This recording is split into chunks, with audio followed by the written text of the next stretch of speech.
Hello friends, आप सभी कैसे हो। आई होप कि आप सभी लोग अच्छे होंगे। आज की इस वीडियो में हम बात करेंगे टैक्सेशन लॉ से रिलेटेड मल्टीपल चॉइस क्वेश्चंस के बारे में। मैं आप लोगों को बता देता हूं कि आप लोग कंटिन्यू अपने एग्ज़ाम की तैयारी करते रहिए, ठीक है।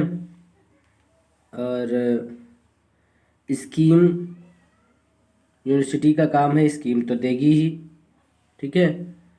तो स्कीम का वेट ना करें, आप लोग तैयारी कंटिन्यू करते रहें, ठीक है। और जहाँ तक क्लियर है पुरानी नोटिस से, तो शायद एग्ज़ाम तो एमसीक्यू ही होना चाहिए, ठीक है। और एमसीक्यू की इजी नोट्स वगैरह भी आने लगी हैं, ठीक है। तो आप लोग जो है तैयारी करते रहें अपने एग्ज़ाम की। और स्कीम तो यूनिवर्सिटी देगी ही, ठीक है। तो स्कीम का वेट ना करें, आप लोग तैयारी करते रहें। चलिए बात करते हैं एमसीक्यू की, टैक्सेशन लॉ से रिलेटेड।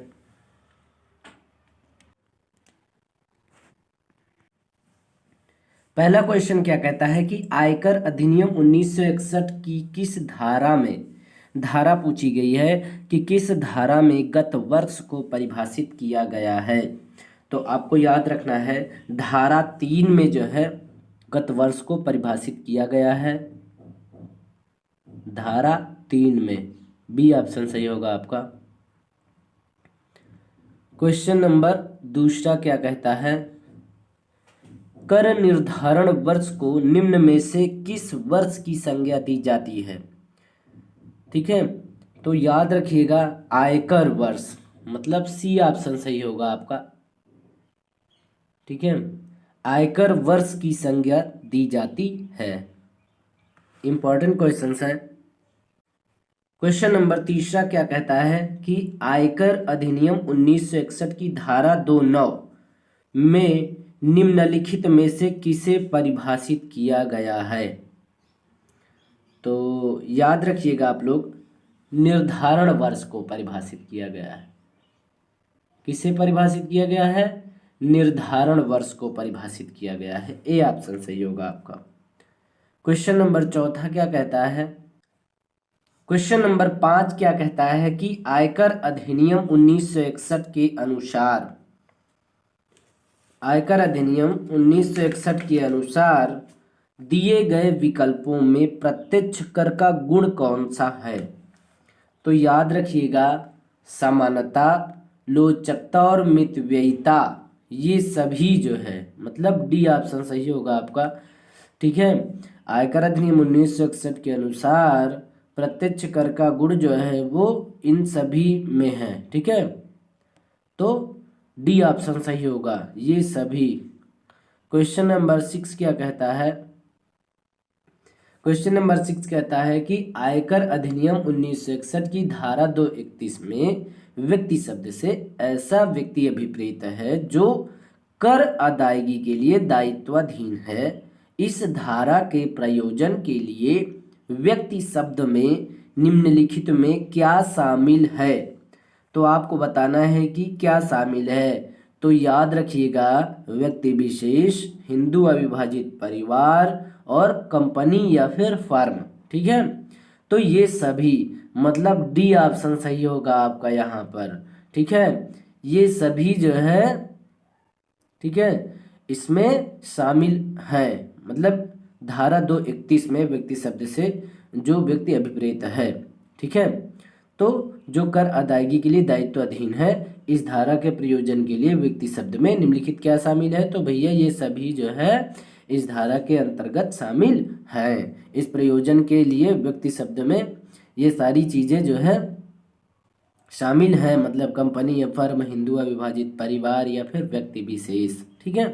तो डी ऑप्शन सही होगा आपका। याद रखिएगा आप लोग, ठीक है। बहुत ही इंपॉर्टेंट क्वेश्चन है। क्वेश्चन नंबर 7 क्या कहता है कि पुण्यार्थ न्यास की आय विवरणी को आयकर अधिनियम 1961 की किस धारा में रखेंगे। धारा पूछी गई है। तो याद रखिएगा, 139(4) का, धारा 139(4) का, ठीक है। में जो है पुण्यार्थ न्यास की आय विवरणी मतलब इनकम विवरणी को आयकर अधिनियम 1961 की धारा 139(4) का में रखेंगे। धारा 139(4) का में रखेंगे, याद कर लीजिएगा, इंपॉर्टेंट क्वेश्चन है। आगे क्वेश्चन नंबर 8 की बात करते हैं। तो क्वेश्चन नंबर 8 कहता है कि अनुलाभ शब्द को आयकर इनकम टैक्स अधिनियम मतलब एक्ट की किस धारा में किस सेक्शन में परिभाषित किया गया है। तो आपको याद रखना है कि धारा 17(2) में मतलब ए ऑप्शन सही होगा आपका। धारा 17(2) में जो है अनुलाभ शब्द को आयकर अधिनियम की धारा 17(2) में परिभाषित किया गया है।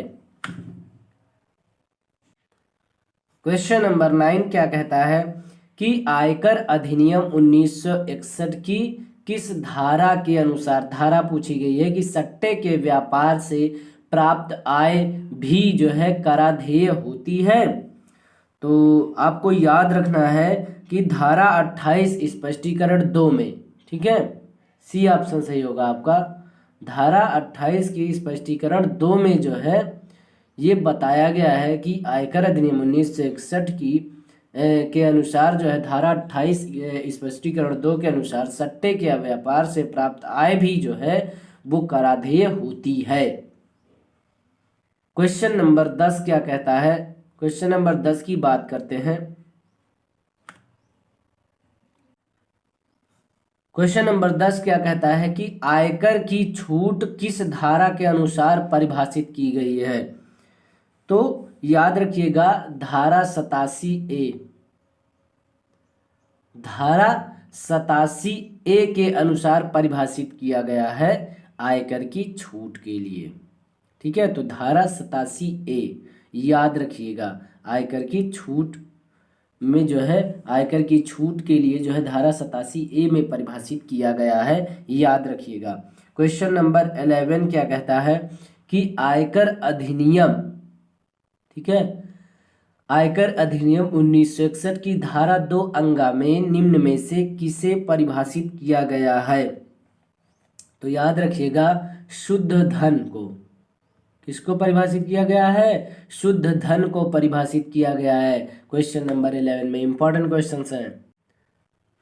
क्वेश्चन नंबर 12 क्या कहता है कि आयकर अधिनियम 1961 किस धारा के अनुसार कुछ ग्रेच्युटियों को कर मुक्त, ठीक है, टैक्स फ्री या फ्री टैक्स माना जाता है, ठीक है, टैक्स से फ्री कराना चाहते हैं तो या माना जाता है, तो वो किस धारा के अनुसार है, ठीक है। तो याद रखिएगा धारा 10(10) में, ठीक है, सेक्शन 10 के 10वें खंड में, ठीक है,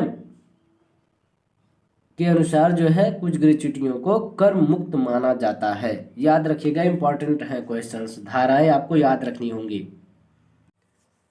क्वेश्चन नंबर 13 क्या कहता है कि आयकर अधिनियम 1961 की धारा 132 के अधीन आयकर अधिकारियों को कौन सी शक्ति प्राप्त है। तो आपको याद रखना है तलाशी तथा अधिग्रहण की शक्ति प्राप्त है इन अधिकारियों को, ठीक है, तलाशी करने का तथा अधिग्रहण करने का शक्ति इनको प्राप्त है आयकर अधिनियम 1961 के अंतर्गत, ठीक है। तो आपको याद रखना इंपॉर्टेंट क्वेश्चन है। क्वेश्चन नंबर 14 क्या कहता है,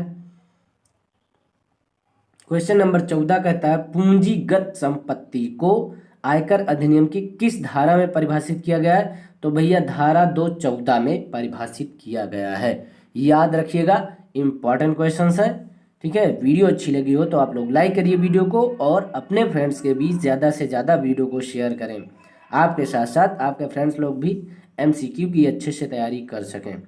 चलिए अब हम आपसे नेक्स्ट वीडियो में मिलेंगे। बहुत बहुत धन्यवाद दोस्तों।